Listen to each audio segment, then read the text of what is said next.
राजे मोरे. मी म्हणणार आहे दयमंत्र. शिवरायांचे 8वावे रूप, शिवरायांचा 8वावा प्रताप, शिवरायांचा 8वावा साक्षेप भूमंडळी. शिवरायांचे कैसे बोलणे, शिवरायांचे कैसे चालणे, शिवरायांची सलगी देणे कैसी असे. सकल सुखाचा केला त्याग, म्हणून साधिला तो योग.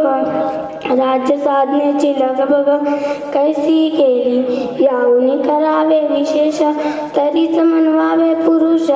या उपरी आता विशेष काय लिहावे, शिवरायांची 8वावे जीवितातून नव्हे मानावे. इहलोकी परलोकी उरावे कीर्ती रूपे, निश्चयाचा महामेरू बहुत जनांची आधारू. अखंड स्मृतीचा